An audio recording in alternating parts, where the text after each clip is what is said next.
এখানে ট্রাফিকরা মোড়ে মোড়ে এখন ব্যারিকেড দিয়ে রেখেছে টিয়া দিয়ে, কিন্তু ওনারা অনুপস্থিত। এখানে ঠিক মতো থাকে না, তো তারা মাঝে মাঝে থাকে, মাঝে মাঝে থাকে না। তীব্র যানজটে স্থবির ময়মনসিংহ নগরের ব্রিজ সংলগ্ন পাটগোদাম মোড়। জনবহুল ও যানজটপ্রবণ এই পয়েন্টে দেখা মেলেনি পুলিশের কোনো কার্যক্রম। পাটগোদাম চৌরাস্তার মাঝ পয়েন্টের পুলিশ ছাউনিতে নেই কোনো পুলিশ সদস্য। হঠাৎ সময় সংবাদের উপস্থিতি টের পেয়ে সিএনজি অটোরিকশা থেকে রাস্তায় নেমে আসেন এক পুলিশ সদস্য।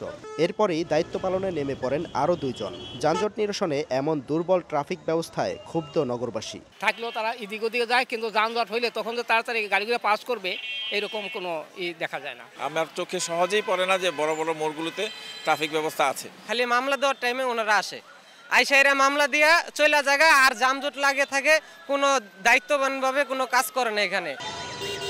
নগরীর আরেক ব্যস্ত এলাকা চরপাড়া মোড়ে তীব্র যানজটের সময় আধা ঘন্টার পর্যবেক্ষণে দেখা মেলেনি কোনো ট্রাফিক পুলিশের কার্যক্রম। কিছুক্ষণ পর এক পুলিশ সদস্যকে পেয়ে তাদের কার্যক্রম সম্পর্কে জানতে চাইলে এড়িয়ে যান সময় সংবাদের ক্যামেরা। চরপাড়ায় একটা ব্যস্ততম পয়েন্ট, আপনাদের কার্যক্রম তো দেখি না।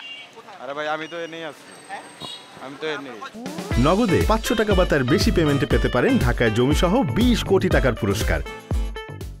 নগরীতে যানজটের কারণ হিসেবে অতিরিক্ত যানবাহন ও সরু রাস্তার পাশাপাশি নিজেদের জনবল সংকটের কথা জানায় ট্রাফিক বিভাগ। ট্রাফিক কনজেশন দিনের পর দিন বাড়ছে।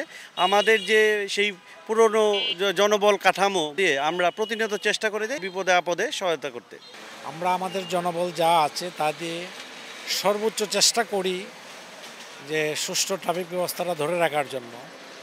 এরপরও কিছু সীমাবদ্ধতা আছে। জেলায় পুলিশ পরিদর্শক, সার্জেন্ট ও কনস্টেবল সহ ট্রাফিক বিভাগের দায়িত্বে রয়েছেন 107 জন পুলিশ সদস্য। সাদিকুর রহমান, সময় সংবাদ, ময়মনসিংহ।